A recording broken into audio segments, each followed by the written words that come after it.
When we jump over to engineering, Paul Stamets replays holo messages from his deceased partner, Dr. Hugh Culber. When he's approached by Tilly, who is overseeing the removal of the spore drive equipment and converting the engine room back to the standard, Stamets reveals to Tilly that after the Paris Peace Summit at the end of the Klingon War, he accepted a permanent teaching position at the Vulcan Science Academy. He compares his ordeal during the war to a prima donna in, a Caecilian opera, who trains her whole life for a single performance before committing suicide, and admits that he sees Culber everywhere he looks aboard Discovery. Starfleet has accepted Stamets' transfer, albeit postponed due to Pike's mission.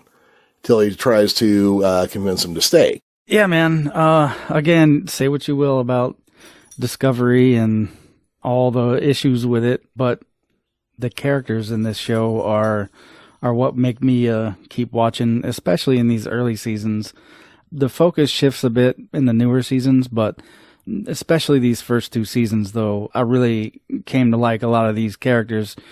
Paul Stamets and Tilly, both, some of my favorite characters.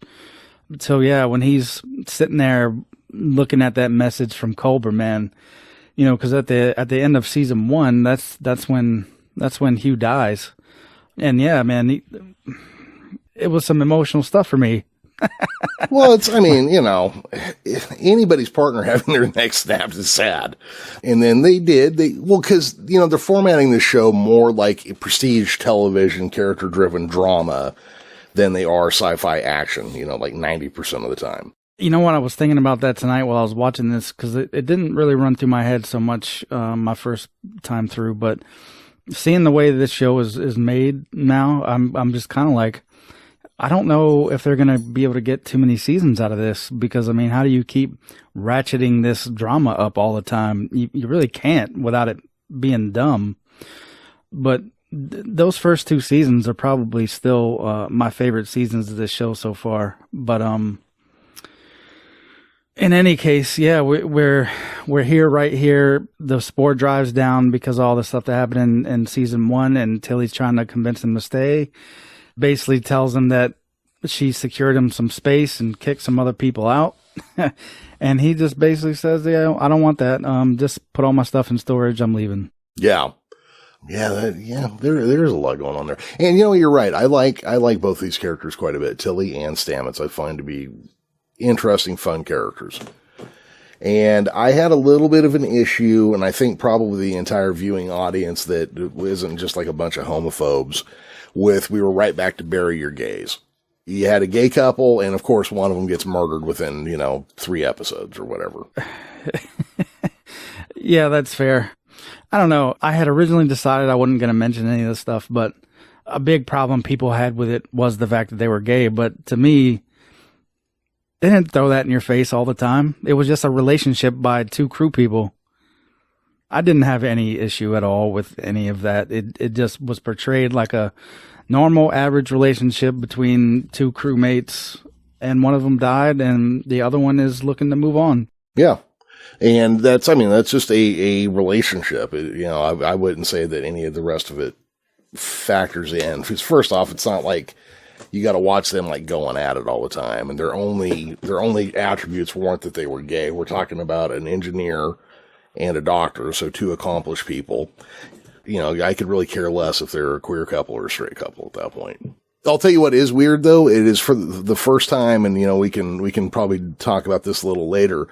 Traditionally on Star Trek, everybody is single. You have Kirk, Spock, McCoy, Picard. Riker, I guess, was a little bit different because they did kind of marry him up later. Yeah, but that was with Troy, though, right? Yeah.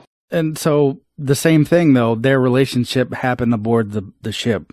So, yeah, I'm used to, the people on Star Trek, especially in the original series, but even into Next Gen, they're single. They have their careers, and that's what they're focused on, not another relationship. Well, to be fair, they're on 5-year missions, so it's not like you expect your partner to wait for you for 5 years. No. Well, it's funny, and, this is getting way off in the weeds. I used to read a lot of the novels when I was a teenager. And in a lot of those, they would explain a marriage as a 5-year contract that either could be renewed or not. What's up with 5 years in Star Trek? They're half metric, half imperial standard. All right. Burnham's in her quarters reading Adventures in Wonderland, kind of flashing back to her and Spock's human mother. Sarek comes in to say that he's going to be returning to Vulcan when the ship drops out of warp, and that the Vulcan High Command is assembling an expedition to investigate the signals the Enterprise detected. He has also been in contact with High Chancellor L'Rell, who denies Klingons are involved. She asks Sarek why he thinks Spock did not come aboard. Sarek replies that perhaps Spock is devoting his time to repairing the Enterprise. Burnham then asks what Sarek expected Spock to learn from her when he brought her into his household. Sarek believes that Burnham would have taught him empathy, needed to interact with humans, but he doesn't believe that Spock ever really accepted Burnham. And then Burnham says he may have for a time, and then they kind of both let it go at that. So, kind of hinting. There's that thing again. How do you ratchet up further? Because, they're already pushing for a kind of a sibling blowout here that they're going to be hinting at for a while.